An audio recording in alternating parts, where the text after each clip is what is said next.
నమస్తే తెలుగు రాజ్యంకి స్వాగతం. నేను మీ సంధ్య. ఏపీ ఎలక్షన్స్లో అంటే 175 నియోజకవర్గాలు ఉన్న విషయం తెలిసిందే. 175 నియోజకవర్గాల్లో 174 నియోజకవర్గాలు ఒక ఎత్తు అయితే, ఒక నియోజకవర్గం గురించి అయితే దేశవ్యాప్తంగా చర్చ జరిగింది.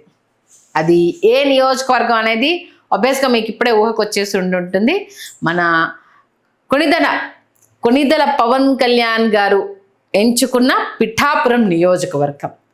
చాలా పెద్ద ఎత్తున చర్చ జరిగింది. పిఠాపురాన్ని ఎంచుకోవడానికి కారణాలు ఏంటి, ఎందుకు దాన్నే చూస్ చేసుకున్నారు, గెలుస్తారా, అక్కడ ఆయన కాపు సామాజిక వర్గం ఉంది కాబట్టి ఎంచుకున్నారు, ఇలా రకరకాలుగా వచ్చినా కూడా ఏం పట్టించుకోకుండా అయితే ఆయన గెలుపును ఎలా ఎగరేశారనేది మనం చూసాము.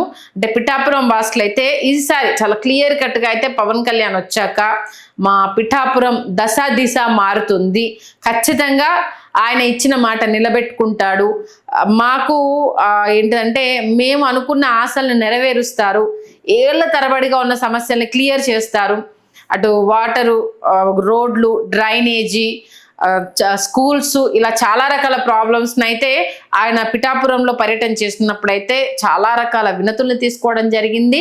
మీకు నేనున్నాను అంటూ కూడా ఆయన భరోసా ఇవ్వడం జరిగింది. బట్ ఏంటంటే ఆయన డిప్యూటీ సీఎం అయిపోవడము, అటు పర్యావరణము, దీనికి సంబంధించి పర్యావరణానికి, రూరల్ డెవలప్మెంట్కి సంబంధించి, ఆ పంచాయతీరాజ్ సంబంధించి ఇవన్నీ ఆయన చూసుకోవడము, తనకిచ్చిన కొత్త శాఖకు సంబంధించి ఇవన్నీ చెక్ చేసుకుంటున్న తరుణము అది అందరికి తెలిస్తే ఆయన చాలా క్లియర్ కట్గా చెప్పిండు. ఇక్కడ చాలా రకాల ఫైల్స్ తీసుకొస్తున్నారు, మిగతా వాళ్ళలాగా ఏదో వాళ్ళు చదివేశారు అని గుడ్డిగా నమ్మి సంతకం అయితే నేను పెట్టలేను, రేపు ఏదైనా జరిగితే మళ్ళీ దాని జవాబుదారీతనం నేనే కాబట్టి, నాకు ఇచ్చిన డిపార్ట్మెంట్ కొత్త కాబట్టి ప్రతి ఒక్క విషయాన్ని కూలంకషంగా తెలుసుకుంటున్నాను, చూస్తున్నాను, చెక్ చేస్తున్నాను, కాబట్టి కొంత సమయం తీసుకుంటాను, కొంత టైం అయితే పడుతుంది అంటూ కూడా ఆయన చాలా క్లియర్గా చెప్పడం జరిగింది. బట్ ఏంటంటే వచ్చి 45 days అంతే కదా అయ్యింది. అక్కడి నుంచి మా అధినేత మాకు అంటే మేము ఎంచుకున్న నేత మా కోసం నిలబడతారనేసి అనుకున్న వాళ్ళకి కొంత నిరాశ, ఎక్కడ ఏం జరగలేదు అనేసి అంటూ కూడా పిఠాపురం ప్రజల నుంచి అప్పుడే కొన్ని ఫిర్యాదులు అయితే రావడం జరిగింది. లోకల్ క్యాడర్ కూడా దీని గురించి పట్టించుకోవట్లేదు అంటూ కూడా, అంటే సరే అధినేత అక్కడ బిజీగా ఉన్నారు, ఓకే, ఆయన ఒక శాఖకు ముఖ్యమంత్రి, అందులోనూ మొత్తం రాష్ట్రానికి సంబంధించి కూడా అన్ని జిల్లాలను చూడాలి, దాన్ని మేము అంగీకరిస్తాము, బట్ లోకల్ లీడర్స్ కూడా పట్టించుకోవట్లేదు దీని గురించి, వాళ్ళు కనీసం ఏదో ఒక షికాయత్ చేసే ప్రయత్నం చేసినా కూడా ఓకే మా కోసం ఏదో వర్క్ నడుస్తుంది అన్నట్టు ఉండేది అనేసి అంటూ కొంత అసహనం వ్యక్తం చేయడంతో డిప్యూటీ సీఎం పవన్ కళ్యాణ్ గారు రియాక్ట్ అయ్యారు. దానికి సంబంధించి ఇమీడియట్ గా తన ఓఎస్డి కృష్ణతేజను అయితే ఫీల్డ్లోకి పంపించడం జరిగింది. ఇవాళ కృష్ణతేజ పిఠాపురం అలాగే కొన్ని మండలాలను అయితే ఎంచుకోవడం జరిగింది.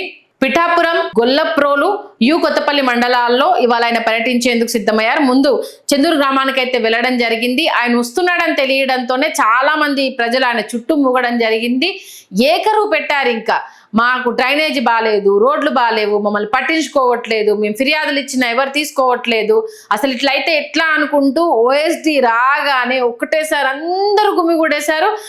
అసలు ఇంకా నాన్ స్టాప్గా ఆయనకు సమస్యలు చెప్తూనే ఉన్నారు. ఇంకా అందుకోసమే కదా నేను వచ్చింది, నాకు ఒక్కొక్కటిగా ప్రాబ్లం చెప్పండి అంటూ కూడా ఓఎస్డి రంగంలోకి దిగడం జరిగింది. ఏమేమి సమస్యలు ఉన్నాయంటూ అక్కడున్న పంట పొలాలను అయితే పరిశీలించడం జరిగింది.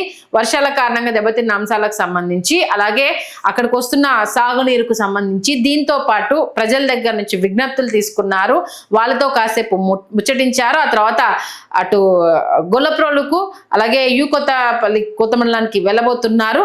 కంప్లీట్గా అయితే ఈ 2 days అక్కడే ఉండి పిఠాపురంలో ఏమేమి సమస్యలు ఉన్నాయి, ముఖ్యంగా డ్రైనేజీకి సంబంధించి వాటర్, రోడ్లు 3 సమస్యలు అయితే ప్రధానంగా చెప్పడం జరిగింది.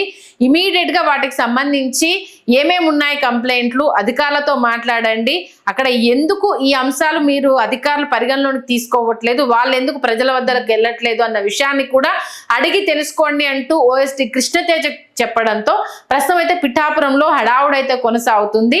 ఓఎస్డి కృష్ణతేజ వస్తున్నాడని చెప్పడంతోనే ప్రజలంతా ఆయన ఎక్కడెక్కడికి వస్తున్నారో అక్కడికి వెళ్లేందుకు రెడీ అయిపోయి ఫిర్యాదులు ఇచ్చేందుకు సిద్ధంగా ఉన్నారు. ఖచ్చితంగా కొంతలో కొంత మార్పు రావాలి. ప్రస్తుతం మేము పడుతున్న ఇబ్బందులు, అందులో వర్షాకాలం కావడంతో అంతా బురదమయమైపోయాయి ఈ రోడ్లు. ఇదిగో చూడండి అంటూ కూడా కృష్ణతేజకు చూపిస్తున్నారు. ఓఎస్టీ కృష్ణతేజ కూడా చాలా ఓపికగా ప్రతి ఒక్కరి సమస్యని తెలుసుకుంటున్నారు. ఎందుకంటే చాలా ప్రత్యేకంగా ఆయన పిలిపించిన విషయం తెలిసిందే.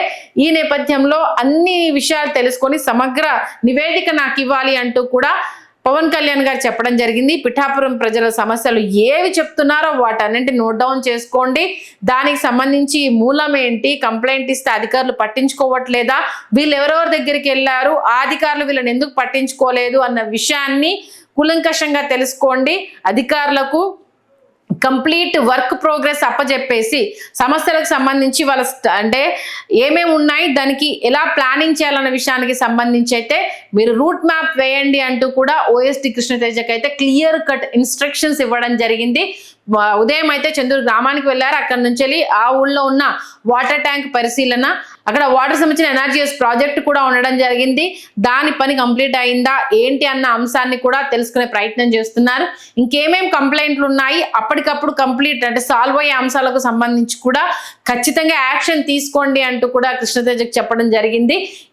ఈ 2 రోజులు అయితే ఖచ్చితంగా మీరు అక్కడే ఉండాలి. అక్కడున్న సమస్యలకు సంబంధించి ఆయా మండలాలు గ్రామాలకు వెళ్ళండి, పూర్తి ఇన్ఫర్మేషన్ తెలుసుకోండి అంటూ కూడా కృష్ణతేజకి చెప్పడంతో ఇవాళ ఉదయమే అక్కడికి బయలుదేరడం జరిగింది. ఈ 2 రోజులు కూడా ఓఎస్టీ కృష్ణతేజ అక్కడే ఉండబోతున్నారు. కాబట్టి పిఠాపురం గ్రామ వాస్తవ్యులు మీరు ఎదుర్కొంటున్న సమస్యలను ఆయనకు తెలియజేస్తే ఆయన పవన్ కళ్యాణ్ దృష్టికి తీసుకెళ్తారు. ఖచ్చితంగా ఈ హడావుడి అంతా అయిపోయిన తర్వాత పిఠాపురానికి వస్తాను అంటూ కూడా ఆయన మాట ఇవ్వడం జరిగింది.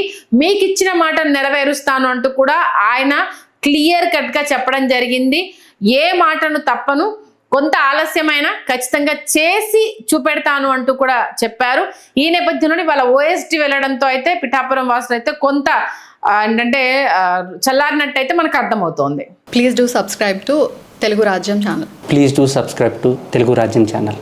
Please do subscribe to Telugu Rajyam channel. Hi అండి, నేను మీ ఆర్పీని, నెల్లూరు పెద్దారెడ్డి చేపల పులుసు ఓనర్ని. మీరు తెలుగు రాజ్యం అనే ఈ యూట్యూబ్ ఛానల్ సబ్స్క్రైబ్ చేసుకుని మంచి మంచి వీడియోలతో వస్తారు. Thank you so much. Hi people, I'm Sonakshi Verma and you please watch Telugu Rajyam and please subscribe to the channel.